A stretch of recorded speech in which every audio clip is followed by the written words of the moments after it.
Hello students, welcome to botany Baba. 24 lectures की previous year की question की सीरीज़ है ये। सभी आपके लेक्चर्स हम इसमें कवर करने वाले हैं और पास्ट आपके 20 ईयर्स के अंदर जितने भी क्वेश्चंस पूछे गए हैं, और ख़ास तौर पे इस स्लाइड की अगर मैं बात करूं तो ना केवल आपके 20 ईयर्स, उसके बियॉन्ड भी आपके है ना, अगर आपके पूछे गए हैं कुछ खास क्वेश्चंस तो उनको भी मैंने इस स्लाइड के अंदर शामिल किया है। At the end of video आपको आइडिया लग जाएगा कि ट्रांसपोर्टिंग प्लांट्स के अंदर जो क्वेश्चंस बनते हैं वो किस फ्रेम पर बनते हैं और आपको किस पार्ट पर आपको खास ध्यान देना है। तो बिना किसी विलंब के स्टार्ट करते हैं आज का लेक्चर। आप अपने हिसाब से स्लाइड को पॉज कर सकते हैं और जैसे ही आपका क्वेश्चन का आंसर आपको मिल जाए तो आप उसको रेज्यूम करके सही एक्सप्लेनेशन को देख सकते हैं। स्टार्ट करते हैं फिर। ट्रांसपोर्टिंग प्लांट्स, पहला क्वेश्चन आपके सामने है। पहला क्वेश्चन पूछा गया भाई, opening and closing of stomata, ये पूछा गया है किसके कारण होता है। यहाँ पर जो आपके क्वेश्चन पूछा गया है ये बेसिकली टारगेट कर रहा है मोस्ट एक्सेप्टेड आपकी थ्योरी, और तुम्हें मालूम होना चाहिए सबसे एक्सेप्टेड जो थ्योरी है वो आपके लेविट की थ्योरी है, जो कि पोटेशियम आयन एक्सचेंज थ्योरी के बारे में समझाया जाता है। ये एक्टिव एक्सचेंज थ्योरी होती है और यहाँ पर आपके पोटेशियम जो गार्ड सेल्स के अंदर जाएगा वहाँ पर आपके एक सॉल्यूट बनाता है पोटेशियम मैलेट। वो मैलेट के साथ जुड़कर पोटेशियम मैलेट बनाता है। कुछ अमाउंट में क्लोराइड भी अंदर आता है और वो मैलेट क्लोराइड का फॉर्मेशन भी करता है। ठीक है, मैलेट क्लोराइड का फॉर्मेशन भी बनता है। ऑल टुगेदर इसके अंदर क्या हो जाएगा, सॉल्यूट बढ़ जाएगा और स्टोमेटा जो होगा वो टर्जिड हो जाएगा, ओपन हो जाएगा। भाई फूलेगा तो खुलेगा, इसमें कोई दिक्कत नहीं है। तो अभी अपन ने कहा कि साहब यहाँ पर दो बात बनेंगी और हमने कहा कि सबसे पहले हो जाएगा टर्जिड, और जैसे ही टर्जिड हो जाएगा वो हो जाएगा ओपन। और इसका रिवर्स अगर करें तो यदि वो होता है फ्लैसिड तो फ्लैसिड होते ही वो क्या हो जाएगा, क्लोज। That's it. तो अपने को इसमें ढूंढना है कुछ ऐसा आपके क्वेश्चन का आंसर, और यहाँ पर हमें मिल रहा है ऑप्शन नंबर सेकंड, जो कि आपके समझा रहा है टर्गर प्रेशर की चेंजेस की वजह से गार्ड सेल जो होगी फ्लैसिड और इसके अलावा टर्जिड की चेंजेस को दिखाएगी, ओपन और क्लोज हो जाएगी। हाँ, इसमें पहला ऑप्शन जरूर हम जब देखते हैं तो इसके अंदर हल्की सी कंफ्यूजन बन सकती है ये सोचकर कि साहब साइटोकाइनिन और एब्सिसिक एसिड भी तो ओपनिंग एंड क्लोजिंग को आपकी क्या है, अफेक्ट करते हैं। पर ऑल टुगेदर अगर हम आपके साइटोकाइनिन और एब्सिसिक एसिड की बात भी करें ना तो वो भी आपकी क्या करेंगे, टर्जिडिटी को ही इनडायरेक्टली अफेक्ट करने वाले हैं। तो अल्टीमेटली जो सबसे ज़्यादा बेस्ट ऑप्शन होगा वो होगा ऑप्शन नंबर सेकंड, और वो हो जाएगा आपके चेंज इन टर्गर। ओके, पहले क्वेश्चन का आंसर आपके सेकंड है, change in turgor pressure of guard cells, और ये हमारा बिल्कुल सही बैठता है। ठीक है, नेक्स्ट वाला क्वेश्चन लेते हैं। डीपीडी के हिसाब से सॉल्व करना है, इसको आराम से सॉल्व कीजिए। डीपीडी वाला क्वेश्चन है। क्वेश्चन क्या पूछा गया है, दो सेल्स बता रखी है भैया, ए और बी। ओके, और कहा गया कि ये कंटिग्यूअस है। Answer what do you mean by contiguous, that means they are in contact, ये आपस में कांटेक्ट में है भाई। ठीक है, ओके। और फिर पूछा गया कि सेल ए जो है, इसमें अपन ड्रॉ कर लेते हैं। तो हमारे पास में दो सेल्स बताई गई हैं, एक बताया गया है सेल ए और एक बताया गया सेल बी। ओके, तो सेल ए के अंदर ऑस्मोटिक प्रेशर आपके 10 एटीएम बताया है। ओके, ओपी गिवन है 10। ठीक है, और साथ में आपके बता रखा है turgor pressure that is TP, ये बता रखा है 7। तो और साथ में आगे लिखा है कि डिफ्यूजन प्रेशर डेफिसिट 3 है। अभी लिखना इसमें कोई आवश्यक नहीं था, अगर वो नहीं भी लिखता तो अपन डीपीडी कैलकुलेट कर लेते, जो कि मेन आपके ड्राइविंग फोर्स माना जाएगा, डिसाइडिंग फोर्स होगा। और ये डीपीडी कितना आता है इसका 3, क्योंकि डीपीडी का फॉर्मूला क्या होता है बेटा, डीपीडी का फॉर्मूला हो जाएगा ओपी माइनस टीपी। तो ठीक है, इधर 3 बैठ रहा है। उसके बाद में सेल बी को देख रहे हैं, उसमें ऑस्मोटिक प्रेशर दे रखा है आपकी 8, और उसके बाद में टर्गर प्रेशर जो दे रखा है वो आपके दे रखा है 3। ओके, तो 8 माइनस 3, तो इसका डीपीडी आ जाएगा 5। क्या मतलब है डीपीडी का, डीपीडी का मतलब होता है डिफ्यूजन प्रेशर डेफिशिट, या फिर देसी भाषा में कहें तो रिक्वायरमेंट ऑफ वाटर। जितना ज़्यादा डीपीडी होगा उतनी ज़्यादा रिक्वायरमेंट होगी वाटर की। तो भाई रिक्वायरमेंट ऑफ वाटर ज़्यादा किसकी लग रही है, तो 5 की ज़्यादा है और 3 की आपकी कम है। इसका मतलब वाटर का फ्लो कहाँ से होगा, 3 से 5। तो इसका आंसर हो जाएगा ए टू बी। तो ऐसा आपने को ऑप्शन मिल रहा है ऑप्शन नंबर 3। इसका आंसर हो जाएगा ऑप्शन नंबर 3। आंसर आपके सामने है, 3 इसका सही आंसर गया था, कोई दिक्कत नहीं है, आगे बढ़ने वाले हैं। उसके बाद में आते हैं क्वेश्चन नंबर 3 की तरफ। पूछ रहा है साहब, movement of ions against the concentration gradient. इसका मतलब अगेंस्ट कह रहा है ना भाई, इसका मतलब ये जा रहा है एक्टिव ट्रांसपोर्टेशन कर रहा है। ठीक है, against the concentration gradient with the input of energy. बहुत बढ़िया। तो इसके अंदर हमने कहा एक्टिव ट्रांसपोर्ट, बिल्कुल सही है। ऑस्मोसिस नहीं भी, ऑस्मोसिस क्या होता है, it is a type of diffusion. ठीक है, सॉल्वेंट का होता है, सेमी परमिएबल मेम्ब्रेन से होता है, और फिलहाल यहाँ एप्लीकेबल नहीं है। डिफ्यूजन हमने कहा सर पैसिव होता है, इसको टिक करने की जरूरत नहीं है। ऑल ऑफ द अबव वैसे भी नहीं हो सकता है। इसका सही आंसर हो जाएगा एक्टिव ट्रांसपोर्ट। इजी सा क्वेश्चन है, कोई दिक्कत नहीं है, आगे बढ़ते हैं। अगला क्वेश्चन का आंसर निकालते हैं। Question number 4। क्वेश्चन नंबर 4 जो है ये कुछ गैजेट्स वगैरह के बारे में है। थोड़ा सा आइडिया लेने के लिए इस क्वेश्चन को मैंने शामिल किया है। और वैसे ये क्वेश्चन देखा जाए ना तो ये क्वेश्चन आपकी क्या है, बहुत पुराना है। ये 1992 के अंदर आपकी पूछा गया था और पूछा गया कि which of the following is use to determine the rate of transpiration. Rate of transpiration के लिए, ठीक है, तो हमारे पास में कुछ वर्ड्स हैं, चलिए देखते हैं। सबसे पहला वर्ड जो आता है दैट इज पोरोमीटर। पोरोमीटर किस में काम आता है? देखो, पोरो वर्ड आता है पोर से, और पोर का मतलब हो गया स्टोमेटा। इसका मतलब ये स्टोमेटा से कोई लेना देना है इसका, और सही मायने में क्या करता है ये करता है स्टोमेटल कंडक्टेंस। ये स्टोमेटल कंडक्टेंस जो होती है इसका पता लगाने में काम आता है। पर सर ये स्टोमेटल कंडक्टेंस का मतलब क्या होता है? बेटा, स्टोमेटल कंडक्टेंस का मतलब ये हुआ कि जो फ्लक्स होता है वाटर वेपर का, जो आपके एग्जिट कर रहा है स्टोमेटा का, उसका फ्लक्स कितना है, ठीक है, उससे आइडिया लग जाता है कि साहब कितना आपके वाटर वेपर रिलीज हो रहे हैं, तो उससे आइडिया लगता है, ठीक है। पर ये ट्रांसपिरेशन की रेट नापने में काम नहीं आता है। पोरोमीटर ये स्टोमेटल आपकी कंडक्टेंस नापने में काम आता है, ठीक है। और ये जो अपने कहा ना हाइग्रोमीटर, हाइग्रोमीटर वर्ड आता है ह्यूमिडिटी के लिए। ये आता है वर्ड किसके लिए? ह्यूमिडिटी के लिए आपके पूछा जाता है, ठीक है। ह्यूमिडिटी कह दीजिए या फिर amount of water in air, ठीक है, या फिर आप यूं कह सकते हैं ये पता करने में काम आता है अमाउंट ऑफ वाटर, है ना, इन एयर। हवा में कितने आपके पानी की मात्रा है उसका पता लगाने के लिए। ओके, अब आते हैं पोटोमीटर। तो हमारे पास में सेकंड जो आपके ऑप्शन देखने को मिल रहा है दैट इज पोटोमीटर। पोटोमीटर किस में काम आता है? ये मेजरमेंट करता है water uptake by leafy shoot, ठीक है। पोटोमीटर जो होता है इसमें अपन इसको ऐसे लिख लेते हैं, ये मेजरमेंट करता है वाटर अपटेक, यानी कितना वाटर आपके अपटेक किया जा रहा है आपके लीफी शूट्स के द्वारा या फिर प्लांट के द्वारा, है ना। अब कितना पानी अपटेक करेगा? जितना ट्रांसपिरेशन करेगा, जितनी नीड होगी। ओके, थर्ड ऑप्शन जो आता है दैट इज ऑक्सीजनोमीटर। ये बेटा कई तरह के होते हैं, पेफर ऑक्सीजनोमीटर होता है, आर्क ऑक्सीजनोमीटर होता है ना, कई तरह के होते हैं। और ये किसको नापने में काम आते हैं? तो ऑक्सीजनोमीटर काम आता है ग्रोथ को नापने में, ठीक है, ये हो जाता है। और उसके बाद में जो आपके आता है टेंशियोमीटर या फिर बैरोमीटर जो होता है, ये एटमॉस्फेरिक प्रेशर वगैरह नापने में काम आता है। तो साफ साफ दिख रहा है कि इसके अंदर आपके आंसर क्या हो जाएगा? पोटोमीटर। पहला जो ऑप्शन था पोरोमीटर, वो तो काम आता है स्टोमेटल कंडक्टेंस नापने में, और जो सेकंड वाला ऑप्शन है ये नापता है आपके कि वाटर कितना अपटेक किया गया है, कितना ट्रांसपिरेशन किया गया है। हाँ, तो साहब इसका सही आंसर हो जाएगा रेट ऑफ ट्रांसपिरेशन के लिए पोटोमीटर। चलिए नेक्स्ट पे चलते हैं। नेक्स्ट आपके बिल्कुल सिंपल सा है, पेट क्वेश्चन है। वाटर पोटेंशियल के बारे में पूछा गया कि वाटर पोटेंशियल किसके इक्विवेलेंट होता है। तो यहाँ पर आपको सिंपली एक फॉर्मूला याद करना है। वैसे अगर हम फुल वर्जन देखें अगर उस फॉर्मूले का, तो ये होता है psi W that is water potential, वो इक्विवेलेंट होता है Sai S solid potential plus psi P यानी प्रेशर पोटेंशियल, या फिर आप इसको टीपी भी कह सकते हैं अदर वर्ड्स में, प्लस साई जी इसमें ग्रेविटेशनल पोटेंशियल आ गया, प्लस साई एम इसे हम मैट्रिक या फिर इम्बाइबेशन पोटेंशियल कहते हैं। पर लास्ट वाले जो दो आपको देखने को मिल रहे हैं फैक्टर्स, ये होते हैं नेग्लिजिबल, तो इसको हम लोग काम में नहीं लेते। प्लांट्स के तौर पर अगर देखा जाए तो हम लोग फॉर्मूला सिर्फ इतना ही लेते हैं, जैसे psi W is equal to psi S plus psi P. पर अगर हम ओपन कंटेनर के अंदर जैसे बीकर के अंदर रखे हुए पानी वगैरह को देखें तो उसमें साई पी जो एटमॉस्फेरिक प्रेशर है उसको भी हम नेग्लिजिबल मान लेते हैं। तो उस समय आपके प्योर वाटर वगैरह का नापना हो तो psi W is equal to psi S को कंसीडर कर लेते हैं। तो ओवरऑल जो फॉर्मूला बनता है हमारी बेसिक नीड को पूरा करने के लिए वो होता है psi W is equal to psi S plus psi P. इसका सही आंसर हो जाएगा आपके फोर्थ, ये है वाटर पोटेंशियल। ओके, चलिए नेक्स्ट देखते हैं। ये कह रहा है साहब loading of phloem is related to, बहुत प्यारा क्वेश्चन है। आपको मालूम है जब फ्लोएम ट्रांसपोर्ट होता है तो उस समय हम लोग लोडिंग और अनलोडिंग वाला खेल खेलते हैं। तो लोडिंग और अनलोडिंग में क्या होता है मैं आपको बताता हूँ। जैसे मान लीजिए लीव्स ने आपके फोटोसिंथेसिस वगैरह किया है, तो वहां पर जो आपको मीजोफिल सेल देखने को मिलेंगी, ये मीजोफिल सेल्स जो होंगी ये ट्रांसपोर्टेशन करेंगी आपके फूड का, सोर्स से लेकर सिंक तक आपके फूड का ट्रांसपोर्टेशन होगा।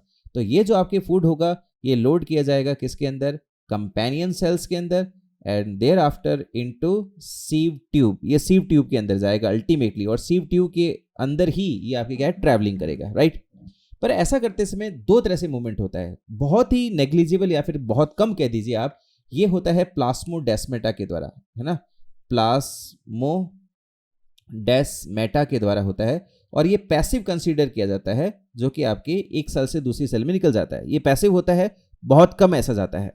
पर जो मेनली आपके जाता है वो होता है ट्रांसपोर्टर्स के द्वारा, ये ट्रांसपोर्टर्स के द्वारा होता है। और ये जो ट्रांसपोर्टर्स होते हैं ये एक्टिव एनर्जी यानी कि एटीपी को यूज करते हैं और लोड करते हैं अगेंस्ट द कंसंट्रेशन ग्रेडियंट।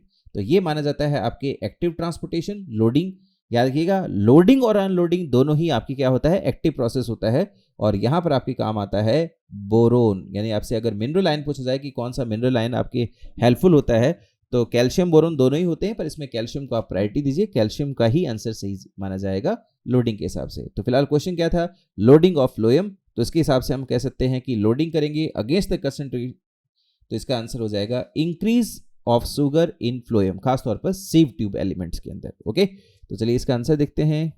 इसका आंसर फर्स्ट है और अपने को ये बात समझ में आती है। देखिएगा, हर क्वेश्चन के लिए जो मैं आपको एक्स्ट्रा बात बता रहा हूँ ना, ये आपके लिए ज़्यादा इंपॉर्टेंट है। क्वेश्चंस तो आप आराम से बुक से भी कर सकते हैं, पर यहाँ पर जो एक्स्ट्रा आपको एड दी जा रही है उससे आपको फायदा ये होगा कि आपको आइडिया लग जाएगा कि इस पर और किस तरह के क्वेश्चंस बनते हैं या फिर इन ऑप्शंस का क्या सही मतलब निकलता है। तो चलिए अगला जो आपके क्वेश्चन देख रहे हैं वो है रिंग गर्डल्ड प्लांट के बारे में, और पूछा गया कि उसके अंदर कौन सा पार्ट सबसे पहले मरेगा, है ना, विच पार्ट डाइज फर्स्ट, ये आपके क्वेश्चन पूछा गया है। तो सबसे पहला अपने को पॉइंट जो समझना है इस क्वेश्चन के अंदर बेटा, वो है गर्डल्ड का मतलब क्या होता है। एक एक्सपेरिमेंट होता है बेटा, जिसे हम लोग कहते हैं रिंगिंग एक्सपेरिमेंट, या फिर उसे हम लोग कहते हैं गर्डलिंग एक्सपेरिमेंट। क्या कहते हैं, रिंगिंग या फिर गर्डलिंग। इसका मतलब क्या होता है, इसका मतलब होता है कि हमें रिमूव करना होता है, ये होता है रिमूवल ऑफ बार्क, बार्क को हटाना। तो सर ये बार्क का मतलब क्या होता है, ये एक नॉन टेक्निकल टर्म होता है उन सभी टिश्यूज के लिए जो कि वैस्कुलर कैम्बियम के बाहर होते हैं। तो each and every tissue that is present outside, है ना, that is present outside vascular cambium, ठीक है, वैस्कुलर कैम्बियम के जो बाहर होता है, ये उसकी बात हो रही है। और इसी के अंदर आपकी क्या होता है, इट इंक्लूड्स फ्लोएम, तो इसके अंदर फ्लोएम भी शामिल हो गया। तो फिर प्रॉब्लम क्या है सर, प्रॉब्लम ये है कि अगर आप किसी पौधे को लेते हैं और उसमें से बार्क को काट देते हैं, जैसे अभी मैं नीचे यहाँ पर रूट्स दिखा रहा हूँ, ये रूट्स मान लीजिए, और हमने क्या किया, एक बीकर ले रखा है जिसके अंदर ये पूरा सेटअप हमने कर रखा है और ये डिप्ट है वाटर के अंदर, चलिए ठीक है ऐसा मान लेते हैं, या फिर सॉइल मान लीजिए जैसा भी। और हमने ऊपर की तरफ देखा तो यहाँ पर आप पाओगे कि हमने यहाँ से इस तरह से पौधे को देखा है और यहाँ पर ऐसे लीव्स मान लेते हैं। ओके, तो देखिए लीफ को कोई दिक्कत नहीं है, CO2 एनवायरनमेंट से मिल ही रहा है, यहाँ पर लाइट मिल ही रही है, और चूंकि जाइलम यहाँ पर मौजूद है तो वाटर और मिनरल आयंस की भी आपूर्ति उसको हो रही है, तो लीव्स यानी शूट वाले पार्ट को कोई दिक्कत नहीं आएगी। प्रॉब्लम ये है कि जो फूड उसने मैन्युफैक्चर किया है वो फूड आएगा और यहाँ पर आपके एक्यूमुलेट होना स्टार्ट हो जाएगा, जिससे यहाँ पर आपके स्वेलिंग नजर आएगी जो कि साफ साफ दिख रही है। यानी फूड कुल मिला के आपकी क्या है, रूट्स के पास में नहीं पहुंच पा रहा है, और रूट्स के पास में जो कि फूड आपके नहीं पहुंच पा रहा है, तो जो रूट वाला पार्ट होगा इट विल डाई फर्स्ट। तो इसका आंसर हो जाएगा आपके फोर्थ, यानी रूट डाइज फर्स्ट। ये आपको याद रखना है, रिंगिंग या फिर गर्डलिंग एक्सपेरिमेंट। इसमें क्वेश्चन ये भी पूछा जाता है कि रिंगिंग और गर्डलिंग एक्सपेरिमेंट का क्या नतीजा निकलता है। तो अपने को ये नहीं कहना है कि साहब xylem is important for conductance of water और सैप, ये नहीं कहना है। अपने को कहना है कि साहब phloem is responsible for transportation of food, क्योंकि कोई चीज़ अगर नहीं होती है इंपॉर्टेंस उसी की मालूम चलती है, और चूंकि यहाँ पर हमने फ्लोएम को आपके हटा दिया है तो फ्लोएम की इंपॉर्टेंस ही आपके जाहिर होगी। ठीक है, तो चलिए इसका सही आंसर हो जाएगा आपके फोर्थ, यानी कि root will die first. Okay, coming on to next question, question number 8 आपके सामने है। ये ओडिशा नीट के अंदर पूछा गया था आपके 2090 के अंदर। क्वेश्चन पूछा गया विच of the following is not, और जैसे मैंने आपसे कहा जब भी आपके क्वेश्चन में नॉट, इनकरेक्ट वगैरह हो सबसे पहले उसको मार्क कर लो, और उसके बाद में पूछा गया है एक्टिव ट्रांसपोर्ट से संबंधित क्या चीज इसमें नहीं है। ओके, तो इसने कहा कि साहब it occurs against the concentration gradient, हमने कहा सही है भाई, एक्टिव ट्रांसपोर्टेशन तो आपके होगा। उसके बाद में कहा कि नॉन सेलेक्टिव है, हमने क्रॉस कर दिया। देखो प्रोटीन जब भी आएगा सेलेक्टिविटी साफ साफ देखने को मिलेगी, तो हमने कहा नॉन सेलेक्टिव तो नहीं होता, क्योंकि एक्टिव ट्रांसपोर्टेशन के लिए सर्टन आपके करियर प्रोटीन्स काम आते हैं, ट्रांसपोर्टर्स काम आते हैं, प्रोटीनेशियस नेचर के होते हैं, और प्रोटीन हाईली स्पेसिफिक होता है। फिर कहा कि ऑकर्स थ्रू मेम्ब्रेन, बिल्कुल एक्टिव ट्रांसपोर्टर ये जो कैरियर प्रोटीन होते हैं मेम्ब्रेन में ही एम्बेडेड होते हैं, और इट रिक्वायर्स एनर्जी, बिल्कुल चाहिए साहब, किसी भी चीज़ को अगर हमें against the concentration gradient pump करना है तो energy will be required for that. तो इसका सही आंसर हो जाएगा बेटा आपके ऑप्शन नंबर सेकंड, जो कि आपने बिल्कुल सही किया होगा। अगले क्वेश्चन पर चलते हैं। क्वेश्चन है what will be the direction of flow, यहाँ पर डायरेक्शन के बारे में पूछा गया, direction of flow of water when the plant is placed in hypotonic solution. बिल्कुल सिंपल है ना, यहाँ पर हाइपर के क्वेश्चंस भी आते हैं, हाइपो के भी आते हैं, फिलहाल हाइपो का पूछा गया है, और यहाँ पर प्लांट सेल लिखा गया। ओके, तो अपन एक प्लांट की सेल बना ली, अब देखो तुम्हें मालूम है कोई भी ऐसी सेल तो होती नहीं है यार कि जिसके अंदर सॉलिड ही ना हो, तो यहाँ पर आपके क्या है, कुछ आपके अमाउंट में हमने सॉलिड्स दिखा दिया। अब इसको हमने रखा है एक कंटेनर के अंदर, एक बीकर के अंदर मान लीजिए, और उसके अंदर जो आपके सॉल्यूशन है उसके अंदर कम सॉल्यूट की कंसंट्रेशन है, दैट इज वो हाइपोटोनिक है। ओके, तो इसका मतलब क्या हुआ सर? इसका मतलब ये हुआ कि जो सॉल्यूशन है उसके अंदर आपके सॉल्यूट्स जो हैं वो कम है, तभी तो वो हाइपोटोनिक हुआ। बस सॉल्यूट कम होने का मतलब ये हुआ कि जो सॉल्वेंट वाला पार्ट होगा वो क्या होगा, ज़्यादा। ऑन द अदर हैंड अगर अपन यही सेल के बारे में बात करें तो सेल के अंदर आपके क्या होंगे, सॉल्वेंट की अगर हम बात करें डायरेक्टली तो सॉल्वेंट आपके क्या माने जाएंगे, यहाँ पर कम, क्योंकि इसमें सॉल्यूट ज़्यादा है। अगर सॉल्यूट वाला पार्ट ज़्यादा है तो सॉल्वेंट कम होंगे। और आपको मालूम होना चाहिए कि वाटर का फ्लो जो होता है ऑस्मोसिस के अंदर वो हमेशा होता है from higher solvent to lower solvent. इसका मतलब पानी जो है वो बाहर से अंदर की तरफ आएगा और सेल आपकी क्या है, इनवर्ड फ्लो होने के कारण आपके टर्जिड हो जाएगी, फूल जाएगी, है ना। यहाँ पर बस्ट नहीं होगी क्योंकि प्लांट सेल के बारे में लिखा गया है, तो ऐसा कोई ऑप्शन अपन ढूंढते हैं इसके अंदर। और यहाँ पर आपके जो ऑप्शन देखने को मिलेगा water will flow into the cell, हमें ऐसा थर्ड में देखने को मिल रहा है, और इसके अलावा इसमें ऐसा कोई ऑप्शन नहीं है जो इसको आपके जस्टिफाई कर पाए। तो फिलहाल इसका आपके हो जाएगा ऑप्शन नंबर थर्ड। ठीक है, इसमें कोई दिक्कत नहीं है। चलिए अगले क्वेश्चन पर चलते हैं, और जो आपको अगला क्वेश्चन देखने को मिल रहा है ये है आपके स्टोमेटल मूवमेंट्स के बारे में। चलिए इसको ट्राई करके देखिएगा, बिल्कुल सिंपल सा क्वेश्चन है, और पूछा गया कि साहब स्टोमेटल मूवमेंट्स जो होते हैं वो किसके द्वारा अफेक्ट नहीं होते हैं, नॉट अफेक्टेड बाय। बात वही है ना कि जब भी आपके नॉट वगैरह आए तो हाईलाइट कर दो भाई उसको, कोई दिक्कत नहीं है। टेम्परेचर की बात कर लेते हैं। देखो स्टोमेटा के ऊपर आपके Q10 वैल्यू लागू हो जाती है। Q10 वैल्यू यहाँ पर भी आपकी 2 आती है। इसका मतलब ये हुआ कि जैसे आप 10 डिग्री सेल्सियस का आप इंक्रीमेंट करोगे तो ट्रांसपिरेशन भी डबल हो जाता है। इसका मतलब टेम्परेचर का असर तो होगा। ओके, जब हम लाइट की बात करते हैं तो आपको याद रखना है कि लाइट का बाकायदा असर होता है, और लाइट की सेंसिटिविटी क्लोरोप्लास्ट ही दिखाता है जो कि आपकी गार्ड सेल्स के अंदर देखने को मिलता है। हालांकि मोनोकॉट्स के अंदर वो ज़्यादा डेवलप नहीं माने जाते हैं, पर ब्लू लाइट जो होती है वो सबसे ज़्यादा बढ़िया मानी जाती है। किसके लिए?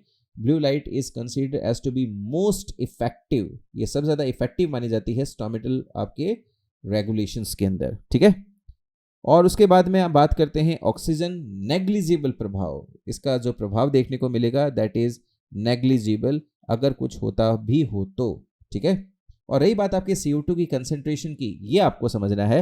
याद रखिएगा कि जब भी आपके CO2 की कंसंट्रेशन कम होती है तो प्लांट को तो यार CO2 चाहिए फोटोसिंथेसिस के लिए, तो अगर प्लांट के अंदर CO2 की कंसंट्रेशन कम हो रही है तो तुरंत अपने स्टोमेटा को ओपन कर देगा, यानी कि low concentration of CO2 will lead to opening of stomata.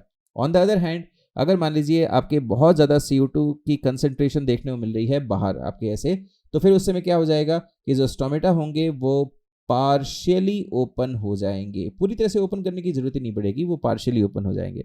तो बात सारी ये निकलती है साहब, CO2 की कंसंट्रेशन वो तो अफेक्ट करेगी, लाइट टेम्परेचर इनका असर होगा, किसका असर नहीं देखने को मिलेगा, साफ साफ है वो ऑक्सीजन का कंसंट्रेशन, इसका कोई असर नहीं होता है, नेग्लिजिबल। ठीक है, तो थर्ड आपकी आंसर हो जाएगा स्टोमेटल मूवमेंट्स के लिए। उसके बाद में अपन देखेंगे जाइलम के बारे में, ट्रांसलोकेट क्या करता है। 10 क्वेश्चंस हो गए हैं, और चलिए 11 वाले क्वेश्चन में चलते हैं, दैट इज जाइलम ट्रांसलोकेट्स। जाइलम में क्या चीज़ आपके ट्रांसलोकेट होती है?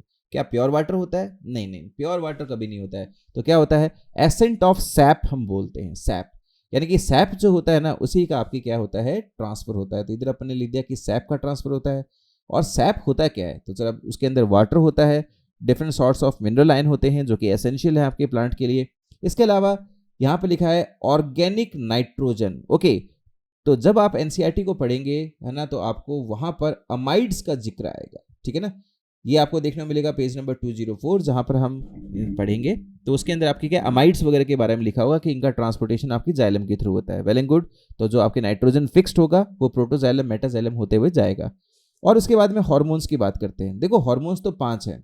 ऑक्सीजन तो कभी जाएगा नहीं जाइलम से, यानी वैस्कुलर टिश्यू से नहीं जाएगा, वो तो पैरेंकाइमेटस सेल से जाता है, एक्टिव ट्रांसपोर्टेशन को पकड़ता है, बेसिपिटल जाता है, तो यहाँ तो उसका नहीं है। और रही बात आपकी इथाइलिन की, वो गैसियस हार्मोन है, वो भी आपकी क्या है, जाइलम से परे है। और रही बात आपकी एब्सिसिक एसिड, उसके भी ट्रांसपोर्टेशन नहीं देखने को मिलेगा। तो बचे जो हमारे पास में 2, इनका आपके ट्रांसपोर्टेशन वैस्कुलर टिश्यू के द्वारा होता है। ये हैं GA और CK, यानी कि जिबलिन्स और साइटोकाइनिन। इनका ट्रांसपोर्टेशन जो होता है बेटा ये वैस्कुलर टिश्यूज के द्वारा देखने को मिलता है। तो हमने कहा सर पहले लाइन तो आपके सही बैठ रही है, बाकी सभी आपके कम बता रहे हैं, इसका मतलब सबसे बढ़िया समझाए वही सबसे बेस्ट ऑप्शन है, और यहाँ पर आपके जो पहला ऑप्शन है वो सबसे आपके सही माना जाएगा। तो जाइलम के अंदर जो चीज़ आपके ट्रांसलोकेट होती है वो है वाटर, मिनरलाइंस, सर्टन आपके organic nitrogenous compound like amides, और इसके अलावा आपकी क्या है, हार्मोन्स, जैसे कि हमने 2 के नाम लिए। ओके, चलिए क्वेश्चन नंबर 12 आपके सामने है। क्वेश्चन पूछा गया है water potential of pure water is. बिल्कुल सिंपल क्वेश्चन, रिपीट सा होता है, इजीली आप इसको क्रैक कर सकते हो, कोई दिक्कत नहीं है। वाटर पोटेंशियल पूछा गया है प्योर वाटर का, तो देखो इसमें आपको क्या समझना है, एक बात को समझिएगा कि देखो प्योर वाटर यार देखो प्लांट में तो हो नहीं सकता, ना मिलेगा एनिमल्स में। हमारी हर सेल के अंदर सॉल्यूट तो होगा ही होगा, प्योर वाटर तो किसी में नहीं होता। इसका मतलब सर ये हाइपोथेटिकल आपके लैब कंडीशंस में हो सकता है, जैसे बीकर हो, हाँ बीकर में हो सकता है।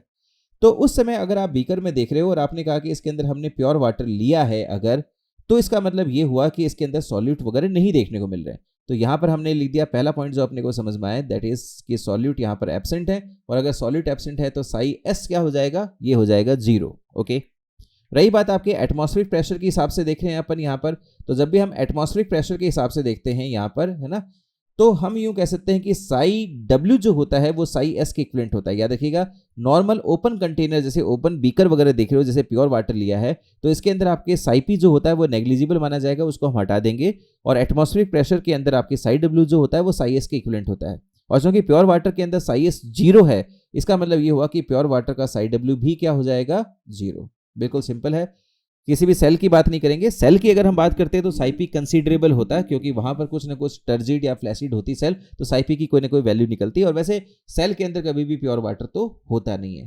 तो ये आंसर आ जाएगा कि वाटर पोटेंशियल और केमिकल पोटेंशियल यू में से इज 0 ऑफ प्योर वाटर। तो सही आंसर हो जाएगा इसका 0, इसमें कोई दिक्कत नहीं है। क्वेश्चन नंबर 13 की तरफ चल रहे हैं बेटा। क्वेश्चन नंबर 13, क्वेश्चन पूछा गया विच of the following criteria does not not आ गया भैया, does not pertain to facilitated transport। एक बात आप ध्यान से समझ लीजिएगा, मैं आपको एक सिंपल सी बात समझा रहा हूं, वो ये कि जब भी हम लोग फैसिलिटेटेड ट्रांसपोर्ट या एक्टिव ट्रांसपोर्ट की बात करें तो इसके अंदर आपके प्रोटीन्स काम आते हैं। हमेशा याद रखिएगा कि जब भी हम लोग ट्रांसपोर्टेशन करते हैं, या तो एफडी करेंगे या एटी करेंगे, तो हमेशा उसमें क्या काम आएंगे, प्रोटीन। और जहां कहीं भी प्रोटीन की बात चलेगी, हमेशा याद रखिएगा कि 4 चीजें हमेशा लागू हो जाएंगी। 4 चीजें ये हमेशा लागू होंगी। ये 4 चीजें क्या है, इसको आप हिस से याद रखिएगा। जैसे सांप जो होता है वो हिसिंग साउंड करता है, तो आप इसको हिस से याद रखिएगा। जहां जहां प्रोटीन काम आएगा, चाहे वो एक्टिव ट्रांसपोर्टेशन हो चाहे फैसिलिटेट, 4 चीज हमेशा काम आएंगी। कौन कौन सा? पहला, ये हमेशा हार्मोनल रेगुलेशन के अंडर में काम करेंगे। प्रोटीन हमेशा हार्मोनल रेगुलेशन के अंडर काम करता है। यानी क्वेश्चन आ जाए ना कि साहब हार्मोन के अंदर कौन काम करेगा, तो आपको एफडी एटी दोनों ही कह देना है, कोई दिक्कत नहीं है। इनहिबिशन, यार प्रोटीन है तो इनहिबिशन होगा। जैसे एंजाइम जो होती हैं वो भी प्रोटीनिशियस होती हैं, तो क्या उसको इनहिबिटर आपके अफेक्ट करते हैं? बिल्कुल करते हैं। तो इनहिबिशन जो यहाँ पर आपको देखने को मिलेगा। थर्ड जो आपको देखने को मिलेगा दैट इज सैचुरेशन। यहाँ पर सैचुरेशन देखने को मिलेगा। भी प्रोटीन के पास में बाइंडिंग साइट्स होती हैं, एक्टिव साइट कह दीजिए, बाइंडिंग साइट्स होती हैं, और लिमिटेड अमाउंट में बाइंडिंग साइट्स देखने को मिलेंगी। अगर वो सैचुरेट हो जाती हैं यानी कि फुलफिल हो जाती हैं, तो फर्दर वो आपके सबस्ट्रेट को जोड़ नहीं पाएगा। जैसे मान लीजिए किसी मेम्ब्रेन में 100 कैरियर प्रोटीन्स हैं, तो एट ए टाइम वो सिर्फ 100 आपके ट्रांसपोर्टेशन कर पाएंगे, 200 को तो नहीं कर पाएंगे, क्योंकि इसकी सारी एक्टिव साइट्स आपकी फुलफिल्ड हो गई है, सैचुरेशन आ जाएगा। उसके बाद में लास्ट में जो आपको देखने को मिलेगा वो है स्पेसिफिक नेचर देखने को मिलना, क्योंकि प्रोटीन है तो हाईली स्पेसिफिक होगा और एक खास ट्रांसपोर्टर किसी खास चीज को ही ट्रांसपोर्ट करेगा। जैसे अभी हमने कहा सोडियम पोटेशियम पंप, तो वो सोडियम और पोटेशियम को ही रिकॉग्नाइज करता है, किसी और को नहीं करेगा। तो चलिए ये तो होगी प्रोटीन्स की बात, और इस हिसाब से इस क्वेश्चन को एक बार देख लेते हैं। तो यहां पर पूछा है कि क्या बात आपके एफडी प्रोटीन्स पर लागू नहीं होती है, एफटी पर लागू नहीं होती है। तो हमने कहा ट्रांसपोर्टेशन में सैचुरेशन आएगा, हमने कहा यह बात लागू होती है। अपहिल ट्रांसपोर्ट करेगा? नहीं भाई, एफडी ट्रांसपोर्टेशन ये एक तरह का डिफ्यूजन होता है, ये डिफ्यूजन होता है, ये पैसिव ट्रांसपोर्टेशन में आता है, तो ये तो नहीं होगा, अपहिल ट्रांसपोर्ट तो नहीं होगा। बाकी एक बार क्रॉस चेक कर लेते हैं। Requirement of special membrane proteins, हाँ membrane are required for this. और हाईली सिलेक्टिविटी होना, बिल्कुल हाईली स्पेसिफिक होते हैं, सिलेक्टिविटी दिखाते हैं। तो हमने कहा कि साहब इसमें सही क्या हो जाएगा? सही हो जाएगा ऑप्शन नंबर 2, क्योंकि एफडी जो होता है वो एक तरह का डिफ्यूजन होता है, और ये होता है along the concentration gradient with the help of membranous proteins। Okay, तो सही आंसर हो जाएगा सेकंड, इसमें कोई दिक्कत नहीं है। और उसके बाद में आते हैं question number 14। When a cell is fully turgid, यार पूरी तरह से टर्जिड है, फुली टर्जिड इसका मतलब फर्दर आपकी पानी अकोमोडेट नहीं कर सकते हैं, ऐसी कंडीशन आपकी पूछी गई है। और पूछा गया कि अगर सेल आपके फुली टर्जिड है, विच of the following will be zero, कौन सा ऐसा हिस्सा है जो जीरो माना जाएगा। इमेजिन करके देखते हैं ना इसमें। तो ऐसे जब भी क्वेश्चन आए कुछ आपके प्लॉट कर लीजिए, समझ लीजिए, उसके बाद में आप क्वेश्चन की तरफ देखिए। नॉर्मली ये होता है कि ऑस्मोटिक प्रेशर की चेंजेस की वजह से हम सेल के अंदर पानी को भरते हैं। जैसे जैसे पानी आपके भरा जाता है वैसे वैसे सेल का टगर प्रेशर बढ़ता है। बे सेल टर्जिड हो जाएगी तो टगर प्रेशर क्या होगा, बढ़ेगा। एक सर्टेन ऐसा पॉइंट आना है बेटा जहां पर टगर प्रेशर जो होगा इतना ज्यादा हो जाएगा कि वो ऑस्मोटिकली जो पानी अंदर एंटर कर रहा है उसको अपोज करेगा, रोकेगा।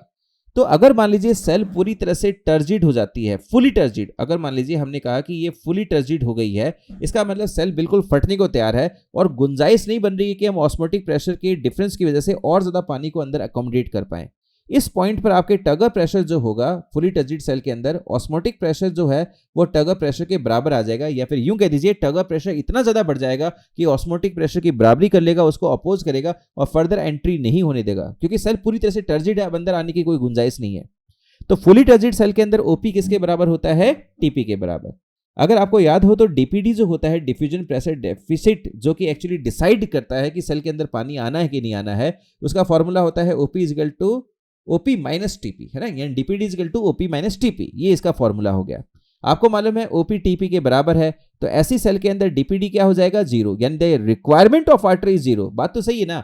अगर सेल फुली टर्जिड है, पूरा फटने को तैयार है, तो उसकी रिक्वायरमेंट क्या है, अब क्या और पानी चाहिए उसको, बिल्कुल नहीं चाहिए, यानी डीपीडी क्या हो जाएगा, zero. On the other hand आपको मालूम भी होगा कि अगर हम डीपीडी को मैच करते हैं वाटर पोटेंशियल के साथ में, तो DPD is numerically equal to water potential, पर वाटर पोटेंशियल का साइन हमेशा माइनस। जैसे मान लीजिए डीपीडी आपके 7 है तो वाटर पोटेंशियल कितना होगा, -7 होगा। पर यहां तो आपके क्या है, डीपीडी जो आपको देखने को मिल रहा है वो तो जीरो है, तो what will be the water potential, वो भी हो जाएगा जीरो। तो अभी क्वेश्चन क्या पूछा है कि अगर आपके सेल फुली टर्जिड है तो इनमें से क्या चीज आपके जीरो होगी। तो हमने कहा साहब देखो, अगर फुली टर्जिड सेल है तो दो चीज जीरो हो सकती हैं, डीपीडी जीरो हो सकता है, साइड डब्ल्यू जीरो हो सकता है। देखते हैं ऑप्शन क्या आता है। ऑप्शन दे रखा है टीपी, नहीं, टीपी मैक्सिमम हो जाएगा।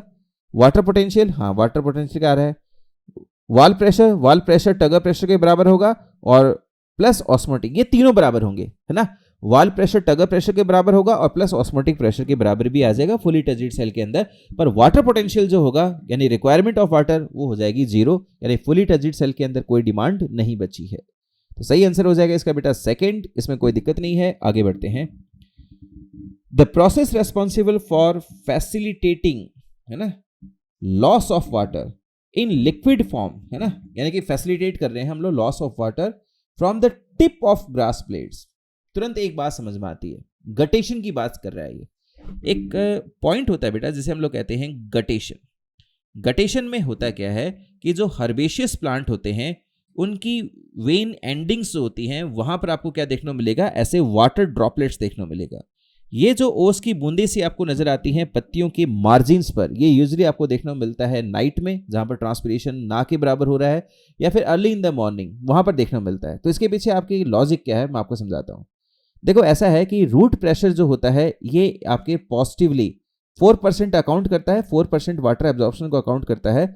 और रूट प्रेशर क्या है, एक्टिव एनर्जी को यूज करते हैं, एटीपी की एनर्जी यूज करते हैं, और रात भर पानी को एब्जॉर्ब करने दिन में भी करते हैं। 4% की बात है, बाकी 96% तो ट्रांसपिरेशन के द्वारा पुल किया जाता है।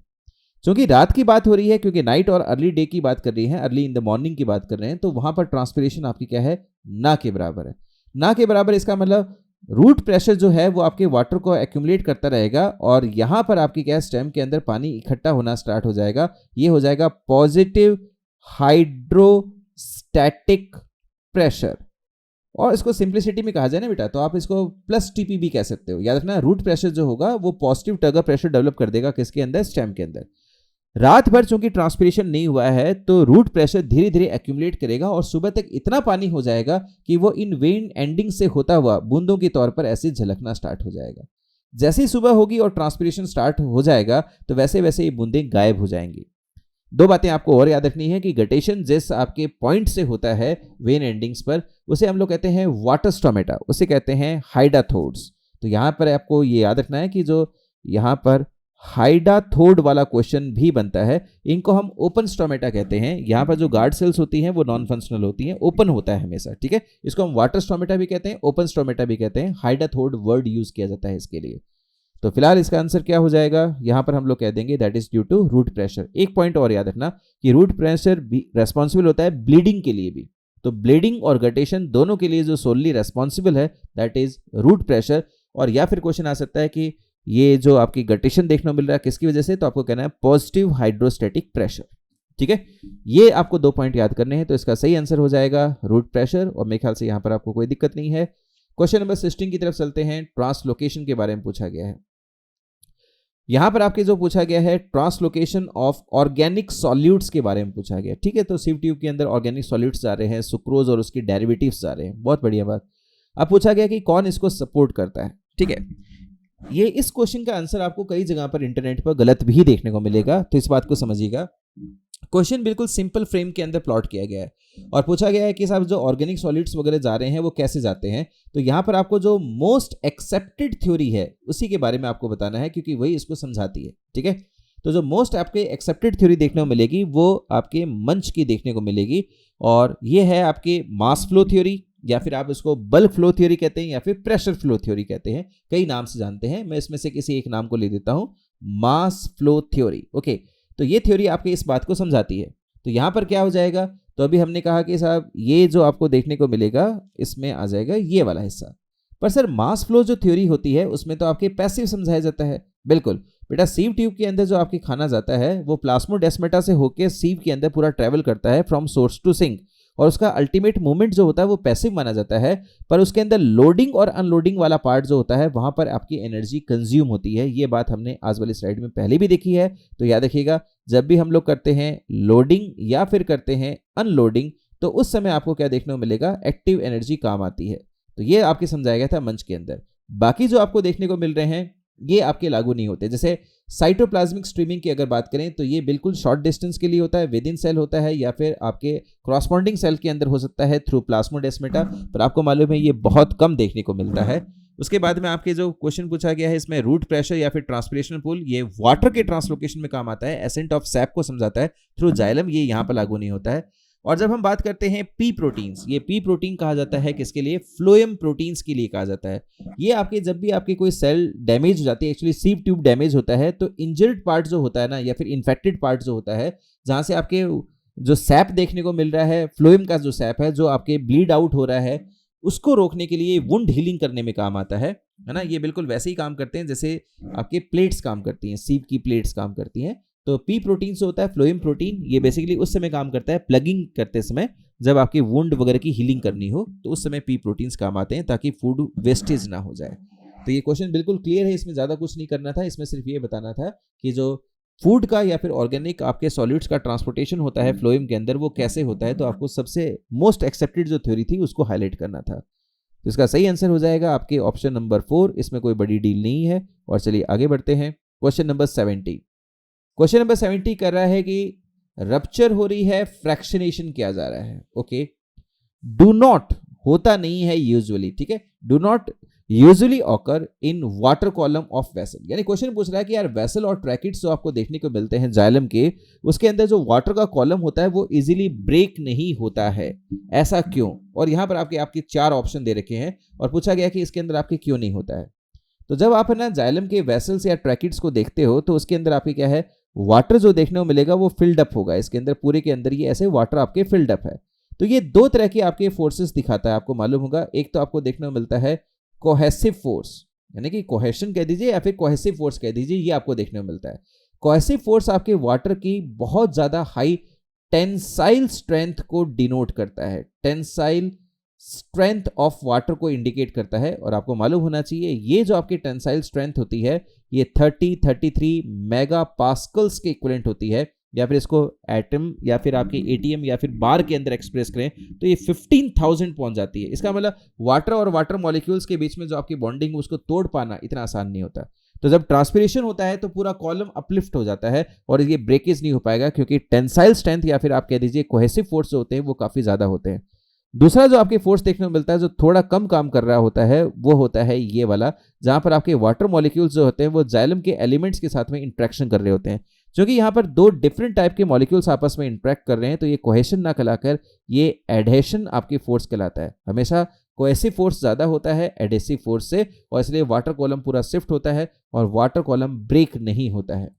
तो फिलहाल जो ये फ्रैक्शनेशन या फिर रैप्चर की बात कर रहा है और कह रहा है कि ये ब्रेक क्यों नहीं होता है, तो हम साफ साफ यहाँ पे कह सकते हैं कि ये होता है किसकी वजह से, कोहेसिव या फिर एडहेसिव फोर्स की वजह से। और इसमें ज़्यादा इंपॉर्टेंट क्या है, cohesive force, high tensile strength of water. अगर इसमें टेंसाइल स्ट्रेंथ की बात आती है तो हम उसको भी प्रायोरिटाइज कर सकते थे।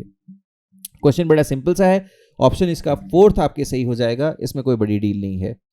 नेक्स्ट क्वेश्चन की तरफ चलते हैं। क्वेश्चन पूछा गया है root pressure develop due to, बिल्कुल सिंपल सा क्वेश्चन है, ध्यान से देखिएगा। जब हम रूट्स की बात करते हैं तो जब आपके एसेंट ऑफ सैप होता है 96% जो वाटर का अपलिफ्टमेंट होता है that is due to transpiration. ये ट्रांसपिरेशन की वजह से होता है, शॉर्ट में लिखा है, ठीक है। ट्रांसपिरेशन की वजह से 96% आपके वाटर का अपलिफ्टमेंट होता है और वो पैसिव होता है। ऑन द अदर हैंड जब हम रूट प्रेशर की बात करते हैं तो रूट्स डायरेक्टली इन्वॉल्व होती हैं। ये एटीपी की एनर्जी को यूज करती हैं और वाटर को धीरे धीरे एक्यूमुलेट करती हैं और वाटर धीरे धीरे अपलिफ्टमेंट देखने को मिलता है। याद रखने वाली बात यह है कि रूट जो आपके यूज करती हैं वो एक्टिव एनर्जी को यूज करती हैं, तो वो पॉजिटिव हाइड्रोस्टैटिक प्रेशर को डेवलप करती हैं, जबकि ट्रांसपिरेशन 96% आपके वाटर को अकाउंट करता है और वो नेगेटिव हाइड्रोस्टैटिक प्रेशर आपके बनाता है जाइलम की वेसल्स के अंदर। ओवरऑल जो डोमिनेट कर रहा है वो आपकी ट्रांसपिरेशन डोमिनेट कर रहा है और इसलिए जाइलम के अंदर यूजुअली नेगेटिव टर्गर प्रेशर होता है, नेगेटिव साइपी होता है जाइलम की वेसल्स के अंदर, जाइलम की ट्रैकिट्स वगैरह के अंदर। परंतु रूट प्रेशर अलोन देखा जाए तो वो पॉजिटिव हाइड्रोस्टैटिक आपके प्रेशर होता है और वो इकट्ठा करता है पानी को ड्यू टू एक्टिव एब्जॉर्प्शन। ऐसा अगर इसमें ऑप्शन देखा जाए तो एक ही सही लग रहा है और वह है ऑप्शन नंबर सेकंड, और इसके अंदर कोई भी आपके हार्डनेस नहीं नजर आ रही है। सिंपल सा है, आगे बढ़ते हैं। तो इसका सही आंसर हो जाएगा एक्टिव एब्जॉर्प्शन, कोई दिक्कत नहीं इसके अंदर। अगला क्वेश्चन, क्वेश्चन नंबर 19 आपके सामने है। क्वेश्चन यहां पर पूछा गया है विच of the following facilitates opening of stomatal aperture. Stomatal aperture की ओपनिंग में क्या चीज काम आती है। क्वेश्चन हालांकि ना सिंपली लिख दिया स्टोमेटल अपर्चर, पर इसके अंदर एक छोटा सा फ्लॉ है और वो ये है कि इसने डाइकॉट और मोनोकॉट के अंदर कुछ डिफरेंस बताया नहीं है यहाँ पर। हालांकि ये क्वेश्चन थोड़ा सा बायस्ड है और ये डाइकॉट्स की तरफ ज्यादा आ रहा है और मैं इसका कारण बता सकता हूँ।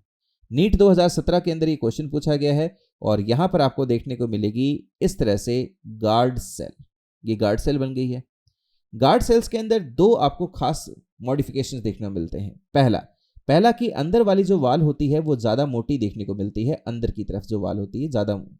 तो पहला जो आपको मॉडिफिकेशन देखने को मिलता है गार्ड सेल के अंदर उसे कहते हैं डिफरेंशियल थिकनिंग, यानी कि जो थिकनिंग है ना, यानी कि डिपोजिशन आपको देखने को मिल रहा है, तो ये आपको देखने को मिलता है डिफरेंशियल थिकनिंग। तो आप इसको ऐसे लिख देते हैं डिफरेंशियल थिकनिंग। इसका मतलब जो बाहर वाली दीवार आपको देखने को मिल रही है ये वाली, ये आपको पतली देखने को मिल रही है और अंदर वाली जो है वो काफी मोटी देखने को मिल रही है, राइट। दूसरा जो आपकी मॉडिफिकेशन देखने को मिलता है वो ये कि इसके अंदर सेल्यूलोज के जो माइक्रोफिब्रिल्स होते हैं वो रेडियल माइसिलेशंस दिखाते हैं, रेडियल माइसिलेशंस। तो सर ये रेडियल क्या होता है मैं आपको समझाता हूं, पर उससे पहले इस पॉइंट को लिख सकते हैं कि एक तो ये डिफरेंशियल थिकनिंग दिखाता है और सेकंड जो आपके देखने को मिलता है एडेप्टेशन जो खास आपके है इसके अंदर, और वो है आपके रेडियल माइसिलेशंस। यहां पर रेडियल का मतलब क्या है मैं समझाता हूं। जैसे मान लीजिए हमने यहां पर एक सर्कल को ड्रॉ कर लिया, राइट। अब जो सर्कल को हमने ड्रॉ किया इसी के अंदर हमने यहां पर आपके दिखा दिया इस तरीके से, यहां पर गार्ड सेल को ऐसे। अगर हम सर्कल में से यहां से ये सेंटर है और यहां से अगर हम रेडियस को बनाएं तो आप देख सकते हो कि रेडियस इसको कैसे टच कर रहे हैं और बिल्कुल वैसा ही आपको नजर आएगा कहां पर, ये जो आपके साइड में दिखा रखा है, यानी रेडियस की तरह। यानी कि अंदर की तरफ आपकी क्या है, थोड़ा सा एंगुलर थिकनिंग आपकी कम देखने को मिलेगी और एंगुलर डाइवर्जेंस कम है, और बाहर की तरफ एंगुलर डाइवर्जेंस ज्यादा देखने को मिलेगा रेडियल टाइप का। ये जो आपके मॉडिफिकेशन होता है काफी जरूरी है, क्योंकि जब भी इसके अंदर आपके गार्ड सेल के अंदर वाटर आपके भर जाएगा, यानी कि पूरी तरह से जब ये टर्जिड हो जाएगा तो गार्ड सेल आपके फूल जाएगी, और जब ये स्वेलिंग दिखाएगी तो अंदर की तरफ, चूंकि आपके थिक वाल है तो अंदर की तरफ नहीं आएगी, बाहर की तरफ फूलेगी, और बाहर की तरफ फूलेगी, और चूंकि सेल्यूलोज के माइक्रोफिब्रिल्स इसको टाई अप कर रखे हैं तो वो अंदर वाली दीवार को भी खींचेंगे, जिससे स्टोमेटा आपके ओपन हो जाएगा। तो इसमें दो बातें आपको देखने को मिलेंगी, और एक तो आपकी डिफरेंशियल थिकनिंग है जिसका कोई भी ऑप्शन यहाँ पर नजर नहीं आ रहा है, पर एक बात आपको जरूर नजर आ रही है, सेल्यूलोज माइक्रोफिब्रिल्स तो आपके सेकंड और थर्ड दोनों ऑप्शन में है, पर थर्ड ऑप्शन के अंदर लॉन्गिट्यूडनल थिकनिंग लिखा गया है जो कि पूरी तरह से गलत हो जाता है।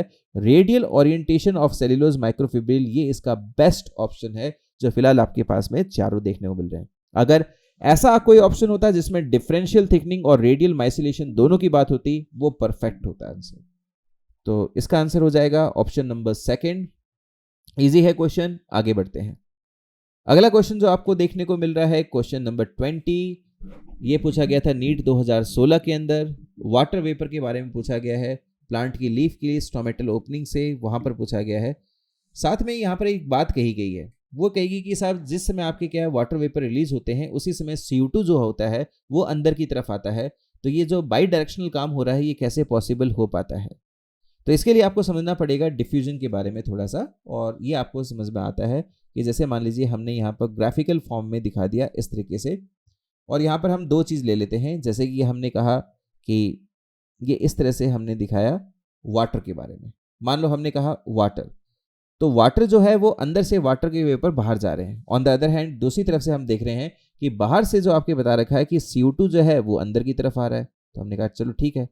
पर आप देख रहे हो कि यहाँ पर दो अलग अलग आपकी चीजें देखने को मिल रही हैं, दो अलग अलग पार्टिकल्स हैं, वाटर मॉलिक्यूल और दूसरी तरफ आपके CO2। अगर यहाँ पर वाटर मॉलिक्यूल नहीं होता, ऑक्सीजन की भी बात होती तो भी चलता, क्योंकि डिफ्यूजन जो होता है, diffusion of one particle is totally independent of other particle, यानी कि हर कोई पार्टिकल अपने डिफ्यूजन ग्रेडियंट के हिसाब से काम करेगा from higher concentration to lower, उसको किसी दूसरे से कोई मतलब नहीं होगा। तो वाटर अपने हिसाब से डिफ्यूजन कर रहा है, CO2 अपने हिसाब से कर रहा है, कोई और पार्टिकल होता है जैसे ऑक्सीजन वगैरह वो अपने हिसाब से करते, ये एक दूसरे के हिसाब से नहीं देखने को मिलेंगे। तो सभी पार्टिकल का डिफ्यूजन जो होता है एक दूसरे से इंडिपेंडेंट होता है, और ऐसा अगर आप ऑप्शन देखोगे तो आपको ऑप्शन नंबर 4 देखने को मिलेगा, जिसमें साथ साथ लिखा है कि दोनों ही प्रोसेसेस जो आपको देखने को मिल रही हैं ये एक दूसरे से डिफरेंट है, इंडिपेंडेंट है। तो सही आंसर इसका हो जाएगा ऑप्शन नंबर 4, और ये भी इजी था। फिलहाल इस चैप्टर के अंदर कोई ज़्यादा आपके हार्ड क्वेश्चन अभी तक नहीं देखने को मिल रहे हैं अपने को। आगे बढ़ते हैं, तो क्वेश्चन नंबर 21 आपके सामने है। ट्रांसपिरेशन और रूट प्रेशर के बारे में ये क्वेश्चन पूछा गया है, बहुत सिंपल सा है, पर आपको 2-3 बातें आपको एक्स्ट्रा बता देता हूं इस क्वेश्चन के अंदर। चलिए देख लेते हैं। सबसे पहले बात करते हैं ट्रांसपिरेशन। या तो ट्रांसपिरेशन तो ऊपर की तरफ खींच रहा है, तो ये तो करता है पुलिंग फोर्स, नंबर 1। दूसरी बात, जो पुलिंग फोर्स आपके देखने को मिल रही है ये इसमें इनपुट ऑफ एनर्जी नहीं होती है, ये होता है पैसिव प्रोसेस। जाइलम के ऊपर अगर इसकी इफेक्ट को देखें तो ये माइनस टगर प्रेशर को माइनस हाइड्रोस्टैटिक प्रेशर को, मैं यहां पर HP लिख देता हूं, हाइड्रोस्टैटिक प्रेशर, और U में से TP और U में से साइपी, है ना, तीनों इक्विवेलेंट होते हैं, आप तीनों का नाम ले सकते हो। और पूरे प्लांट के अंदर 96% पानी का जो अपलिफ्टमेंट होता है वो इसी प्रोटोकॉल के द्वारा होता है, इसी तरीके से होता है ट्रांसपिरेशन के द्वारा। दूसरी तरफ अपने को देखने को मिल रहा है रूट प्रेशर। तो रूट प्रेशर के बारे में समझ लीजिएगा, 4% जो पानी अपलिफ्टमेंट होता है, जो एसेंट ऑफ सैप होता है, वो होता है आपके रूट प्रेशर के द्वारा। ये करता है नीचे से पुश, तो इसे कहते हैं पुशिंग फोर्स। और ये इसलिए कर पाता है क्योंकि ये आपके एक्टिव एनर्जी यानी ATP को यूज करता है और लगातार नीचे से वाटर को पंप करने की कोशिश करता रहता है। ओके, तो ये आपके क्रिएट करता है पॉजिटिव हाइड्रोस्टैटिक प्रेशर। रात को अगर हम बात करें ना तो पॉजिटिव हाइड्रोस्टैटिक प्रेशर ज्यादा हो जाता है क्योंकि ट्रांसपिरेशन तो 0 पा जाता है, पर दिन में आपके क्या है हमेशा ट्रांसपिरेशन की चलेगी, और दिन में अगर देखा जाए तो जाइलम के अंदर हमेशा आपको नेगेटिव टगर प्रेशर ही देखने को मिलेगा। तो फिलहाल आपके समझ में आता है कि ट्रांसपिरेशन और रूट प्रेशर के बारे में पूछा गया है, तो हम तुरंत आपके पुलिंग एंड पुशिंग ऐसा कोई ऑप्शन देखेंगे, और मुझे ये चौथा ऑप्शन आपके साफ साफ नजर आ रहा है, पुलिंग एंड पुशिंग फोर्स। इसमें कोई दिक्कत नहीं है और ये इजीली हो जाएगा। ठीक है, चलिए नेक्स्ट स्लाइड पर आते हैं, और फिलहाल इसका आंसर आपके 4th दे रखा है और यहां पर आपकी कोई दिक्कत नहीं है। अगला क्वेश्चन आपके सामने है क्वेश्चन नंबर 22, और क्वेश्चन में पूछा गया है which one gives the most valid and recent explanation for stomatal movement. Simple है, यहां तो आपके लेविट की थ्योरी लगानी है जिसने आपके एक्टिव पोटेशियम के इनफ्लक्स और एक्सफ्लक्स की आपकी बात की थी, इफ्लक्स की बात की थी। तो यहां पर अपन क्या करेंगे, लेविट की थ्योरी को ढूंढेंगे, और लेविट थ्योरी ने समझाया था पोटेशियम आयन के बारे में, और साथ साथ में पूरा समझाया था कि पोटेशियम अंदर जाता है तो पोटेशियम मैलिट बनता है या फिर मैलिट क्लोराइड बनता है, सॉलिड ज्यादा होने से पानी को खींचेगा, टर्जिड हो जाएगा और स्टोमेटा ओपन हो जाएगा। ये बात समझाई गई थी, तो इसमें सही आंसर हो जाएगा आपकी ऑप्शन नंबर 4। इस चैप्टर के अंदर सारे क्वेश्चंस अब तक बहुत इजी आ रहे हैं जितने भी अपन देख रहे हैं। अगला क्वेश्चन जो आपके पूछा गया है वो है कॉलम ऑफ वाटर के बारे में। इस क्वेश्चन को ट्राई करके देखिए। क्वेश्चन पूछा गया कि column of water within xylem vessel of tall trees do not break. ये क्वेश्चन आपके रिपीट हो गया है और आपने देखा था पहले में जो आपके क्वेश्चन पूछा गया था उस समय आपके क्या था, उस समय आपके पूछा गया था कोहेसिव फोर्स और एडेसिव फोर्स के बारे में, और यहाँ पर साफ साफ लिख दिया है टेंसाइल स्ट्रेंथ। और जैसे मैंने आपसे कहा टेंसाइल स्ट्रेंथ कहा गया है तो अपन इसको आराम से टिक कर सकते हैं। 33 मेगा पास्कल्स बहुत ज्यादा आपके देखने को मिलता है इसके अंदर टेंसाइल स्ट्रेंथ, जिसके कारण कॉलम आपकी ब्रेक नहीं होता है। क्वेश्चन बिल्कुल सिंपल सा है, रिपीट सा हुआ है, कोई दिक्कत नहीं है। गटेशन के बारे में पूछा है, हम ऑलरेडी कर चुके हैं, टाइम वेस्ट नहीं करेंगे इसके अंदर, अपन इसको टिक कर सकते हैं। Guttation is due to result of root pressure, हम पहले देख चुके हैं, पॉजिटिव हाइड्रोस्टैटिक प्रेशर के कारण होता है। Even root pressure is also responsible for bleeding, ये बात भी मैंने आपको अपडेट के तौर पर कर दी है। अगले क्वेश्चन को ट्राई कीजिएगा। ये फिलहाल गटेशन का आंसर था। और अगला क्वेश्चन है guard cells help in. Guard cells किसके अंदर हेल्प करती हैं? यहाँ पर सिंपल आपके क्वेश्चन पूछा गया है, ये आपको बताना है। तो यहाँ पर हम जो कह सकते हैं कि गार्ड सेल्स जो होती हैं ये आपके क्या करती हैं, opening and closing of stomata को डील करती हैं। Opening and closing of stomata, okay. तो इसमें कोई दिक्कत नहीं है, opening and closing of stomata. इससे क्या होगा, दो काम करेगी भाई, एक तो आपके ट्रांसपिरेशन यानी ओपनिंग क्लोजिंग होगा, एक एक्सचेंज ऑफ गैसेस। तो इसके दो काम होते हैं, एक तो काम होता है ट्रांसपिरेशन करना जो कि कूलिंग इफेक्ट, ये सबसे इंपॉर्टेंट है, याद रखिएगा। ट्रांसपिरेशन जो होता है ना ये एसेंट ऑफ सैप भी करता है, पर एसेंट ऑफ सैप जो होता है नंबर 2 पर आता है, याद रखिएगा। ट्रांसपिरेशन का मेन काम एसेंट ऑफ सैप करना नहीं होता, हालांकि वो रिस्पॉन्सिबल होता है उसके लिए। मेन इफेक्ट जो होता है that is cooling effect. Cooling करना बहुत ज्यादा इंपॉर्टेंट होता है ताकि आपके प्लांट फोटोसिंथेसिस वगैरह इजीली कर पाए। ट्रांसपिरेशन। और सेकंड जो काम होता है ओपनिंग ऑफ स्टोमेटा होने से क्या होगा, exchange of gases, exchange of gases, okay. तो चलिए देखते हैं भाई इसमें कौन सा ऐसा ऑप्शन है जो आपके सही बैठता है। फिलहाल तो ऑप्शन नंबर फर्स्ट ही आपके सही बैठ रहा है और कुछ नहीं बैठ रहा। गटेशन का इसमें कोई रोल नहीं है, गटेशन रूट प्रेशर की वजह से होगा, और उसमें गार्ड सेल्स का उसमें कोई रोल नहीं है। उसके बाद में जो आपके देखने को मिल रहा है फाइटिंग अगेंस्ट इन्फेक्शंस, इसमें कोई रोल नहीं है। फाइटिंग अगेंस्ट इन्फेक्शन की अगर हम बात करें तो ये आपके पीआर प्रोटीन्स की वजह से होता है। PR, not P proteins. P proteins तो वो फ्लोएम प्रोटीन्स हो गए बेटा, ये है PR proteins. And sir what do you mean bye PR proteins? इसे कहते हैं pathogenesis related proteins. Pathogenesis related proteins यानी ये वो प्रोटीन्स हैं जो पैथोजेनेसिस होने पर यानी पैथोजन के अटैक पर अपना काम करना स्टार्ट कर देते हैं, ठीक है। और फाइनली जो आपको देखने को मिल रहा है प्रोटेक्शन अगेंस्ट ग्रेजिंग वगैरह, यार ये तो स्पाइन, थॉर्न या फिर इस तरह के पॉइंटेड हिस्से जो होते हैं ना ये यूजुअली काम आते हैं फॉर प्रोटेक्शन अगेंस्ट ग्रेजिंग, है ना। चलिए इसमें कोई दिक्कत नहीं है, आगे बढ़ते हैं। इसका सही आंसर हो जाएगा ट्रांसपिरेशन। जैसे मैंने आपसे कहा ट्रांसपिरेशन और एक्सचेंज ऑफ गैसेस ये इसके दो काम होते हैं। अगला क्वेश्चन, क्वेश्चन नंबर 26 जो आपके आता है लैंड प्लांट्स के बारे में पूछा गया है, ओके। और पूछा गया कि जो लैंड प्लांट्स के आपके जो देखने को मिलते हैं guard cells they differ from other epidermal cells, है ना, ऑफ लीफ, है ना, आई थिंक, क्योंकि ये लीफ के अंदर मेनली आपको स्टोमेटा देखने को मिलते हैं, ओके। तो लैंड प्लांट्स के अंदर जो गार्ड सेल्स होते हैं वो बाकी एपिडर्मल सेल्स से डिफर करते हैं किस बात के लिए? पहला ऑप्शन आता है साइटोस्केलेटन, वो तो सब में होता है, माइक्रोट्यूब्यूल, माइक्रोफिलामेंट्स, इसमें कोई दिक्कत नहीं है। माइटोकॉन्ड्रिया, सबको एनर्जी चाहिए होती है, पावर हाउस सबके पास में देखने को मिलेगा। एंडोप्लाज्मिक रेटिकुलम सबके पास में होता है, ये आपके ये नहीं होगा फिर प्रोटीन वगैरह का फॉर्मेशन कैसे होगा, क्योंकि राइबोसोम मेनली आपकी प्रोटीन फैक्ट्री होता है पर राइबोसोम इसके सरफेस पर अटैच्ड होता है। एंडोप्लाज्मिक रेटिकुलम तो चाहिए। एंड क्लोरोप्लास्ट, ये एक ऐसा ऑप्शन आता है पर ये काफी ज्यादा डिबेटेबल है जब हम क्लोरोप्लास्ट की बात करते हैं। रिसर्चर्स अभी भी इस पर काम कर रहे हैं और आपको मालूम होना चाहिए कि अगर हम बिल्कुल नई रिसर्च के हिसाब से देखें, है ना, हालांकि कुछ बुक्स तो आपके डायरेक्टली कह देती हैं कि साहब मोनोकॉट्स के अंदर आपकी क्या है क्लोरोप्लास्ट वगैरह नहीं होते, ऐसा नहीं है। डाइकॉट्स की अगर हम बात करें ना तो डाइकॉट्स के अंदर मोर डेवलप्ड, तो आपको याद रखना है मोर डेवलप्ड, तो more developed chloroplast are present in dicots. Dicots में तो ज्यादा डेवलप होते हैं, याद रखिएगा। और क्वाइट लेस डेवलप्ड होते हैं आपके प्लास्टिड्स क्लोरोप्लास्ट किसके अंदर, मोनोकॉट्स के अंदर। तो अपन लिखेंगे कंपैरेटिवली देखा जाए तो less developed chloroplast are present in monocot. ये थोड़ा सा डिफरेंस आपको देखने को मिलता है डाइकॉट और मोनोकॉट के अंदर, ठीक है। हालांकि क्लोरोप्लास्ट होते हैं और बाकी एपिडर्मल सेल्स के अंदर क्लोरोप्लास्ट नहीं देखने को मिलते। तो राइट आंसर इसका हो जाएगा क्वेश्चन नंबर 26 का ऑप्शन नंबर 4, इसमें कोई दिक्कत नहीं आएगी। चलो जी, अगला आता है क्वेश्चन पोटोमीटर के बारे में। यार सिंपल गैजेट है, हालांकि हमने पहले वाले क्वेश्चन के अंदर देखा था कि पोटोमीटर क्या काम करता है, कैसे करता है, किस प्रिंसिपल पर काम करता है, ये क्वेश्चन में पूछा गया है। देखो पोटोमीटर होते कई तरह के हैं, है ना। ये होते हैं सिंपल पोटोमीटर या फिर आपके फार्मर पोटोमीटर या फिर गैनोंग पोटोमीटर, कई तरह के होते हैं भाई। तो मैं एक नॉर्मल आपके ना आइडिया दे देता हूँ कि पोटोमीटर कैसे काम करता है, होता कैसा है। तो इसके लिए मैं आपको एक पोटोमीटर बना के दिखा देता हूँ, सिंपल सा है।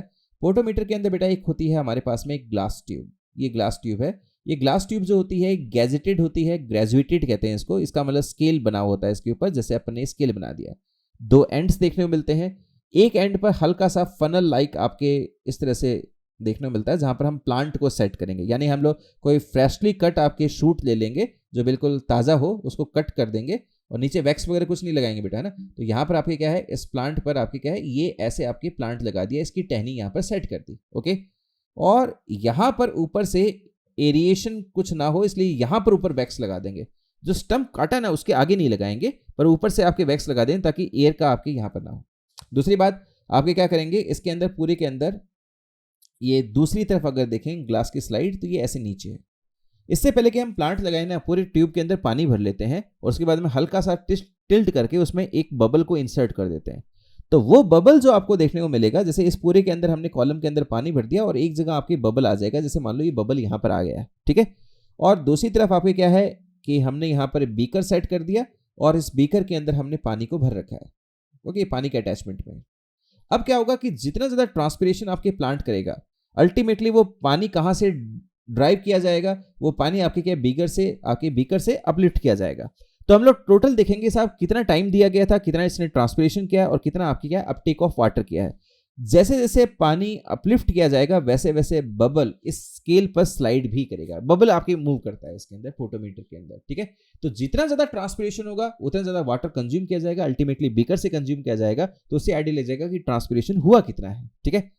यहाँ पर हम लोग क्या करते हैं, इसको अलग अलग कंडीशंस में रखते हैं। जैसे मान लो अलग अलग टेम्परेचर पर के देखा कि किस में कितना होता है, फिर टेम्परेचर का रोल मालूम चल जाएगा, किस में ज़्यादा आपके ट्रांसपिरेशन होता है, किस में कम।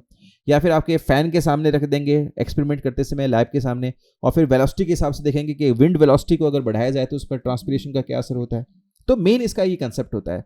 यानी यहाँ पर आपके सीधा सीधा हम देख सकते हैं कि ट्रांसपिरेशन जितना होगा उतना ही वाटर आपके एब्जॉर्ब किया जाएगा बीकर से, और ये इसी प्रिंसिपल पर आपके काम करता है। तो फिलहाल ऐसा कोई ऑप्शन है क्या इसके अंदर, तो मुझे तो आपके ऑप्शन नंबर 2 नजर आ रहा है, जहां पर आपके साफ साफ लिखा है, मैं इसको टिक कर देता हूं भाइयों और ये कर दिया, amount of water absorbed is equal to the amount transpired.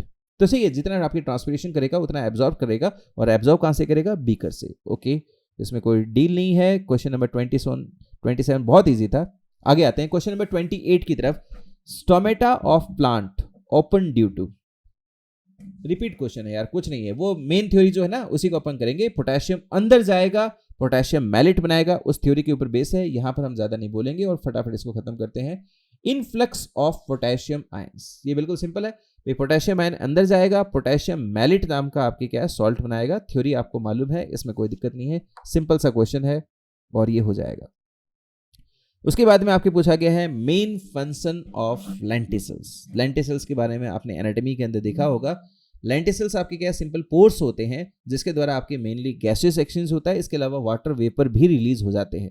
यानी कि अगर हम ट्रांसपिरेशन के टाइप्स को देखें, ध्यान से सुनिएगा, अगर हम ट्रांसपिरेशन के टाइप्स को देखें तो उसके अंदर आपने नाम सुना होगा लेंटिकुलर ट्रांसपिरेशन, और भी होते हैं जैसे क्यूटिकुलर ट्रांसपिरेशन भी होता है, और जो सबसे इंपॉर्टेंट होता है दैट इज स्टोमेटल ट्रांसपिरेशन, यानी स्टोमेटा के द्वारा।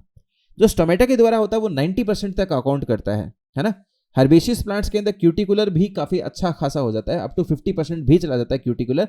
वैसे क्यूटिकुलर जो होता है अप टू 10% होता है, ये 90% होता है, और जो आपके लेंटिकुलर देखने को मिलता है काफी कम होता है, ये होता है 0.1। यानी बात साफ है यार कि लेंटिसल्स का ट्रांसपिरेशन के अंदर ज्यादा बड़ा रोल नहीं है। तो किसके अंदर है, गैसियस एक्सचेंज, ये सबसे इंपॉर्टेंट चीज है। तो यहां पर आपके सामने क्या है, दो ऑप्शन देखने को मिल रहे हैं, ट्रांसपिरेशन और आपकी गैसियस एक्सचेंज। और हमने ट्रांसपिरेशन की बात को समझ लिया है कि ट्रांसपिरेशन में कोई बड़ी डील नहीं है इसकी, ये बहुत कम करता है ना। तो इसका मेन जो आपके रोल देखने को मिलेगा वो किसके अंदर देखने को मिलेगा, गैसियस एक्सचेंज। तो इसका सही आंसर हो जाएगा ऑप्शन नंबर 3, जो कि बिल्कुल सही गया था आंसर। और उसके बाद में आते हैं क्वेश्चन नंबर 30। क्वेश्चन नंबर 30 कुछ कह रहा है भाई, इसको ट्राई करके देखो। क्वेश्चन नंबर 30 के अंदर कहा गया है डेथ ऑफ प्रोटोप्लाज्म। सेल के मरने की बात की जा रही है। प्रोटोप्लाज्म का मतलब लिविंग मैटर, यानी सेल मर जाएगी तो प्रोटोप्लाज्म वहां से नहीं रहेगा।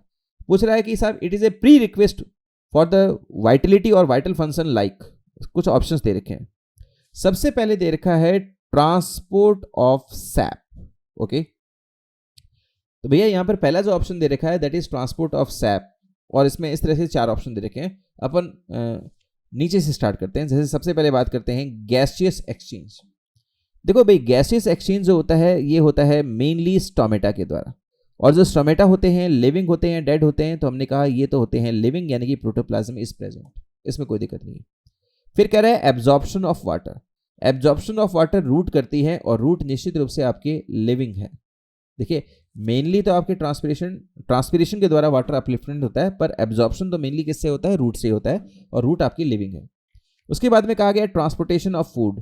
ट्रांसपोर्टेशन ऑफ फूड जो होता है फ्लोएम से होता है, और मेनली इसके अंदर जो कंपोनेंट काम करता है सीव ट्यूब। हालांकि सीव ट्यूब के अंदर न्यूक्लियस नहीं होता, ई न्यूक्लिएटेड है, स्टिल देन है तो लिविंग, और सीव ट्यूब क्या है, लिविंग। तो आप इसको यूं देख सकते हो रिवर्स ऑर्डर में, जो हमने देखा कि इन तीनों के पास में आपके सेल्स कैसी हैं, लिविंग है, that means protoplasm is present. Protoplasm तो प्रेजेंट है।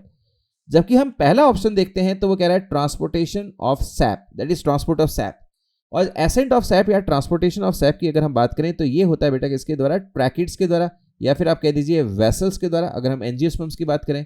और ये दोनों के दोनों ही कैसे देखने को मिलते हैं, डेड, यानी कि इसमें प्रोटोप्लाज्म क्या होता है, एब्सेंट। तो बात साफ है, साफ साफ समझ में आ रहा है, और इसको अपन इजीली टिक कर सकते हैं, that is transport of SAP. ये इसका सही आंसर हो जाएगा ऑप्शन नंबर फर्स्ट। मेरे ख्याल से आपने भी यही किया होगा, और आप अब तक ये समझ रहे हो कि इसके अंदर क्वेश्चंस काफी इजी आ रहे हैं। एक क्वेश्चन और इसमें ऐड किया है, हालांकि ये क्वेश्चन बिल्कुल ऑफ द बीट जा रहा है, इसमें ज़्यादा आपके नहीं है, ऐसे क्वेश्चंस नहीं आ सकते हैं। 2001 का क्वेश्चन है, और जैसे हम 20 ईयर्स की कर रहे हैं तो मैंने किसी क्वेश्चन को छोड़ा नहीं है। और आपने इससे पहले वाली स्लाइड भी देखी होगी, हमने 1989 के क्वेश्चंस को भी किया था, जो भी हमें कोई एक्स्ट्रा नॉलेज दे सकता था, ऐसे क्वेश्चंस को हमने अपनी स्लाइड में कवर किया है। तो पूरी PYQ के अंदर अपन जितने भी आपके देखेंगे पूरी बॉटनी के कवर करेंगे, तो उन सब के अंदर हम इसी तरह से सभी क्वेश्चंस के एक्स्ट्रा में कुछ सीखेंगे, ताकि क्विक रिवीजन भी हो जाए और सारी चीज़ आपके क्लियर हो जाए। यहाँ पर आपकी जो क्वेश्चन पूछा गया है वो काम का है नहीं। वैसे एक क्वेश्चन को उठाया गया है, दैट इज ग्लाइकोलेट। पूछा गया कि ग्लाइकोलेट जो है वो इंड्यूस करता है ओपनिंग ऑफ स्टोमेटा, कैसे। देखिए ओपनिंग ऑफ स्टोमेटा के लिए बहुत सारी थ्योरीज आई थी, और उस थ्योरीज के अंदर जो सबसे जानी मानी है वो तो है लेविट की थ्योरी। तो अपने को प्रायोरिटी तो देनी है आपको लेविट की थ्योरी की, और आपने देखा भी है आज की स्लाइड में कि ज्यादातर क्वेश्चंस आपके लेविट के बारे में, पोटेशियम की इन्फ्लक्स के बारे में, इस तरह के क्वेश्चंस आए। ये एक क्वेश्चन बिल्कुल लीक से हटकर आया था, और ये उन थ्योरी पे था जो रिजेक्ट हो चुकी थी।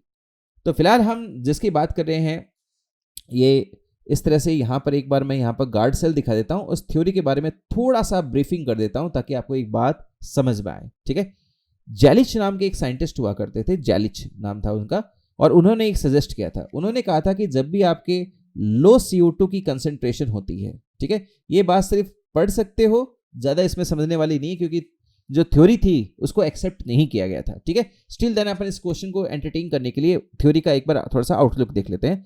लो CO2 कंसेंट्रेशन के अंदर उन्होंने कहा था कि गार्ड सेल्स के अंदर ग्लाइकोलेट बनता है, एक सॉल्ट आपके शुगर बनता है ग्लाइकोलेट, और जो ग्लाइकोलेट होता है वो फर्दर आपके क्या है, कार्बोहाइड्रेट्स के अंदर आपके कन्वर्ट होता है। जैसे ही वो कार्बोहाइड्रेट्स के अंदर कन्वर्ट होगा तो ऑस्मोटिक प्रेशर जो होगा वो इंक्रीज हो जाएगा, जिससे वाटर अंदर की तरफ आएगा। ये तो हो गया सिंपल तरीका इस थ्योरी को समझाने का। हालांकि उन्होंने क्या किया, इस थ्योरी को और कॉम्प्लिकेट करने के लिए इसके अंदर आपके सटल मैकेनिज्म को भी इंड्यूस किया। उन्होंने कहा कि ग्लाइकोक्सिलेट और ग्लाइकोलेट जो होता है इनका सटल मैकेनिज्म काम करता है।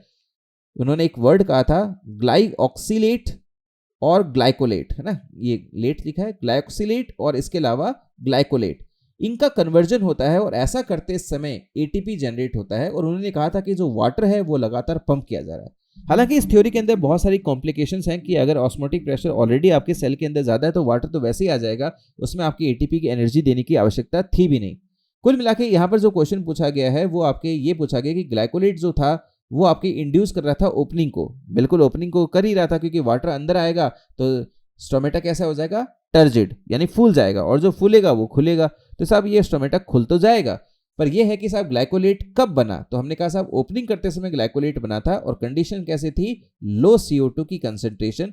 ये सिर्फ आप एक क्वेश्चन मेमोराइज कर सकते हो दिमाग में कि इस तरह का एक हिस्टोरिक क्वेश्चन आया था, बाकी इस क्वेश्चन के अंदर कोई भी बड़ी बात नहीं है। ठीक है, तो चलिए इसका आंसर जो आपके गया था that is low CO2 concentration, और ऐसा आपने को देखने को मिल रहा है ऑप्शन नंबर 2 के अंदर, जो कि इसका सही आंसर गया था। ठीक है, ये थ्योरी आपके क्या है एक्सेप्ट नहीं की गई थी, और ज़्यादातर बुक्स के अंदर आपको ये नहीं मिलती है, पर फिर भी एक क्वेश्चन पूछा गया था इसलिए मैंने इसको शामिल किया है और आप इसका सही आंसर जान चुके हैं। क्वेश्चन नंबर 32 अब आपके स्क्रीन पर है और सिंपल सा क्वेश्चन है, ये थोड़ा सा अलग है, 1992 के अंदर पूछा गया है इसलिए मैंने इसको शामिल कर लिया है इसके अंदर। और यहाँ पर आपके पूछा गया है कि अगर कांस्टेंट टेम्परेचर रखा जाए, गौर कीजिएगा कि टेम्परेचर को तो कांस्टेंट रखा है, यानी कि आप लोग अलग अलग ज्योग्राफिकल एरियाज में देख रहे हो, कभी आप है ना सी लेवल से 1.5 किलोमीटर ऊपर जा रहे हो या फिर 1 किलोमीटर ऊपर जा रहे हो, या फिर आप है ना सी लेवल की बात कर रहे हो या फिर अंडरनीथ उसके जा रहे हो, तो कैसे भी आपकी सिचुएशन ली गई हाइपोथेटिकल, पर टेम्परेचर को कांस्टेंट माना गया। चलो ठीक है, टेम्परेचर कांस्टेंट है। पूछा गया कि रेट ऑफ ट्रांसपिरेशन जो देखने को मिलती है वो हायर कब होगी, ज्यादा कब होगी, rate of transpiration, water loss ज्यादा कब होगा, ये पूछा गया है। ओके, तो यहां पर अपने को क्या थोड़ा सा केमिस्ट्री का आइडिया लेना पड़ेगा। आपको मालूम है कि जब भी आपके ज्यादा प्रेशर होता है, क्वेश्चन बड़ा सिंपल सा है, केमिस्ट्री की ओर से है, आपको मालूम है ये इजीली हो जाएगा, है ना। तो हमने कहा कि अगर ज्यादा प्रेशर होता है, सोचने वाली बात है, तो उस समय आपके बॉइलिंग पॉइंट क्या होता है, तो हमने कहा साहब बॉइलिंग पॉइंट जो होता है बढ़ जाता है। जैसे आप प्रेशर कुकर वगैरह की बात करोगे तो उस समय आपके क्या होता है, ज्यादा प्रेशर होने पर क्या होता है, बॉइलिंग पॉइंट जो होता है, मैंने बॉइलिंग पॉइंट लिखा है, तो बॉइलिंग पॉइंट जो होता है वो इंक्रीज हो जाता है। पर अगर हम हिल टॉप्स की तरफ जा रहे हैं, यानी एल्टीट्यूड की तरफ जा रहे हैं, ऊपर की तरफ जा रहे हैं भैया ना, यानी कि हम लोग एल्टीट्यूड जो है, एल्टीट्यूड ऊंचाई जो है वो बढ़ा रहे हैं। तो जब हम हिल टॉप्स पर जा रहे हैं, एल्टीट्यूड पर जा रहे हैं, तो क्या होगा, तो हमने कहा कि वहां पर आपके प्रेशर जो होगा वो डिक्रीज हो जाएगा। ओके, तो ठीक है, प्रेशर डिक्रीज हो जाएगा, तो इसका असर क्या होगा, इसका असर ये होगा कि बॉइलिंग पॉइंट जो आपको देखने को मिलेगा, तो बॉइलिंग पॉइंट आपके क्या हो जाएगा, ये मैंने बॉइलिंग पॉइंट लिखा है बेटा, और ये बॉइलिंग पॉइंट भी आपके कम हो जाएगा। ठीक है साहब, बॉइलिंग पॉइंट कम हो गया, तो इससे क्या होगा बेटा, बॉइलिंग पॉइंट कम होता है तो रेट ऑफ एवापोरेशन जो होती है बढ़ जाती है। तो हमने कहा साहब इससे बॉइलिंग पॉइंट कम होने से, कम बॉइलिंग पॉइंट होने का मतलब क्या है, जल्दी एवापोरेट हो जाएगा, यानी कि रेट जो होगी ना, rate of evaporation of water, evaporation of water that will increase. बात साफ है। तो अब इसमें देखना है ये है कि पूछा कि साहब एवापोरेशन ज्यादा हो रहा है, इसका मतलब लॉस ऑफ वाटर ज्यादा हो रहा है। तो लॉस ऑफ वाटर कहां होगा, जैसे जैसे ऊपर जाएंगे, जितना ऊपर जाएंगे उतना इजीली आपके लॉस ऑफ वाटर हो जाएगा। तो इसमें क्या है सबसे सही, तो हमने कहा साहब सबसे ऊंचा पकड़ लेते हैं, तो सबसे ऊंचा है आपके 1.5 किलोमीटर अबव सी लेवल। अगर इससे ऊपर कुछ दिया होता तो अपन उसको टिक कर देते, क्योंकि जितने ज्यादा एल्टीट्यूड पर जाएंगे ना उतना प्रेशर कम हो जाएगा, और कम प्रेशर पर आपके बॉइलिंग पॉइंट क्या हो जाता है, कम, और एवापोरेशन क्या हो जाएगा, ज्यादा। तो इसमें अपन सिंपली यूं कह सकते हैं कि लोअर एटमॉस्फेरिक प्रेशर पर आपकी क्या हो जाएगा, increase in rate of evaporation. ठीक है, सिंपल सा क्वेश्चन है, इसका फोर्थ आंसर आपके हो जाएगा, ये इसका सही आंसर गया था। अगला क्वेश्चन, क्वेश्चन नंबर 33 आपके सामने है, what is the direction of movement of sugar in phloem. Pure NCERT का क्वेश्चन है, नीट 2019 में पूछा गया है, बिल्कुल सिंपल सा क्वेश्चन, करके देखो। अगर इसमें पूरे पूरे प्लांट का बारे में पूछा होता तो फिर अपन कहते हैं कि साहब ये मल्टी डायरेक्शनल भी हो सकता है। फ्लोएम के सीव ट्यूब की बात होती, जो कि यहाँ पर सिर्फ आपके फ्लोएम की बात की गई है, तो अपने को टिक करना है बाई डायरेक्शनल। पर सर ये बाई डायरेक्शनल का मतलब क्या होता है, बाई डायरेक्शनल का मतलब ये होता है कि अगर आप फ्लोएम की ट्यूब को ले रहे हो, जैसे अपन ने सीव ट्यूब लिया, तो ये डिपेंड करेगा कि सोर्स कहाँ है, सिंक कहाँ है। नॉर्मली तो ये होता है पहली कंडीशन में, जैसे अपन लें कि लीफ जो होते हैं वो सोर्स होते हैं, और जो सिंक होता है वो यूजुअली नीचे होता है। जैसे मान लीजिए अभी हमने कहा कि पोटैटो है, या फिर आपके कोई और चीज़ है, अंडरग्राउंड है, या फिर कुछ और चीज़ है, तो खाना यूजुअली इस कंडीशन में, मान लो सिंक है ये वाला हिस्सा, तो सोर्स है ये वाला हिस्सा, तो आपने देखा कि सोर्स है लीफ और सिंक है आपके ये वाला हिस्सा, और इसलिए खाना ऊपर से नीचे की ओर आ रहा है, राइट। पर जब आपके ऑटम वगैरह आएगा, पत्तियां वगैरह झड़ चुकी होंगी, और जब आपके नई पत्तियां आनी स्टार्ट होंगी, उस समय खाने की रिक्वायरमेंट टॉप पर ज़्यादा होगी, क्योंकि क्लोरोफिल अभी तक नहीं बना है और वहाँ पर खाना बनना स्टार्ट नहीं हुआ है। उस समय की अगर हम बात करें तो उस समय अगर हम प्लांट को देखें तो नई नई पत्तियां वहाँ पर डेवलप होंगी, बड वगैरह है, और खाना आपके चूंकि नीचे ज़्यादा है, तो इस बार अब खाना जो है वो नीचे से ऊपर जाएगा। तो इन नट सेल अपन यूँ कह सकते हैं, depending upon the position of source and sink, खाना जो है वो ऊपर से नीचे भी आ सकता है, नीचे से ऊपर भी जा सकता है, यानी खाने का जो ट्रांसपोर्टेशन होगा विद इन फ्लोएम वो कैसा होगा, बाई डायरेक्शनल। तो इसमें कोई दिक्कत नहीं है, ये क्वेश्चन बड़ा सिंपल सा था, इसका सही आंसर बाई डायरेक्शनल गया था, प्योर एनसीईआरटी का क्वेश्चन है। चलिए आगे बढ़ते हैं, क्वेश्चन नंबर 34 आपके सामने है, और 34 देखिए बिल्कुल सिंपल सा क्वेश्चन है। क्वेश्चन नंबर 34 यहाँ पर कहा गया है, फ्यू ड्रॉप्स ऑफ सैप, ठीक है, वे collected from cutting across the plant. ठीक है, प्लांट को काट दिया भैया, सीधी सी बात है, और प्लांट को काटने के बाद में उसमें से थोड़ा सा सैप इकट्ठा कर लिया है, सर ये कौन सा सैप है, ये जाइलम वाला सैप है क्या, एसेंट ऑफ सैप, या फिर ये फ्लोएम का सैप है? क्योंकि सैप का मतलब तो आपके कुछ सॉल्यूशन है, कुछ मिक्सचर है। अब इसमें लिखा नहीं है, इसमें ये लिखा है कि जो सैप आपके है वो कलेक्ट किया गया था काटने पर प्लांट को, प्लांट के कौन से पार्ट को काटा ये नहीं बताया। फिर उसकी आपके केमिकल टेस्टिंग भी की गई है ऐसा बताया गया है, और पूछा गया है कि केमिकल टेस्ट में पता चला है कि साहब ये फ्लोएम का सैप है। ये कैसे आइडिया लगा कि ये फ्लोएम का ही सैप है? तो हमने कहा कि साहब इसमें आइडिया यूं लगेगा कि फ्लोएम के सैप का पीएच क्या है, वहां से आइडिया लगेगा। तो सर क्या होता है पीएच आपके फ्लोएम का? तो चलिए इसकी बात को मैं समझाता हूं। अगर हम आपके फ्लोएम को लेके चलते हैं तो फ्लोएम का जो पीएच होता है वो आपको देखने को मिलता है एल्कलाइन। ये कैसा होता है? एल्कलाइन देखने को मिलता है। कितना होता है सर? तो बेटा ये होता है 7.3 से लेकर 8.5 के करीब, 7.3 से लेकर 8.5 के करीब आपको देखने को मिलता है, यानी कि एल्कलाइन साइड पर होता है। क्यों होता है अभी देखेंगे। दूसरी तरफ अगर हम जाइलम की बात करते हैं, अगर हम यही बात जाइलम की बात करें तो जाइलम का जो होता है वो स्लाइटली एसिडिक कंसीडर किया जाता है, बहुत ज़्यादा एसिडिक नहीं, स्लाइटली एसिडिक कंसीडर किया जाता है, और इसकी रेंज जो होती है वो 5 से लेकर 6 आपकी कंसीडर की जाती है। जबकि फ्लोएम में हमने देखा था 7.3 से 8.5, जबकि जाइलम के अंदर हमने देखा 5.6। ऐसा क्यों? कारण सुनिएगा। जाइलम की अगर हम बात करते हैं तो जाइलम के अंदर आपके क्या है, हाइड्रोजन आयन को इकट्ठा कर सकते हैं, अलग आपके मिनरल आयंस को भी इकट्ठा किया जा सकता है। तो वाटर के साथ में different sort of mineral ions होते हैं along with high concentration of hydrogen, और जो कि यहाँ पर आपके hydrogen ion along with other ions यहाँ पर ज़्यादा होते हैं, और इसलिए यहाँ पर आपके पीएच क्या होता है, स्लाइटली एसिडिक साइड होता है। ऑन द कॉन्ट्रेरी अगर अपन बात करते हैं फ्लोएम की, जो कि पॉइंट ऑफ इंटरेस्ट है इस क्वेश्चन का, तो यहाँ पर आपको समझना पड़ेगा फ्लोएम लोडिंग की बात को डिटेल्स में। और आपको ये बात समझ में आनी चाहिए कि फ्लोएम के अंदर जब हम लोडिंग करते हैं खाने की, यानी कि खाने की लोडिंग करते हैं ना, तो उस समय जो ट्रांसपोर्टर होता है जो आपके एटीपी की एनर्जी यूज करता है, वो एक्चुअली आपके क्या करता है, सिम्पोर्ट की तरह काम करता है।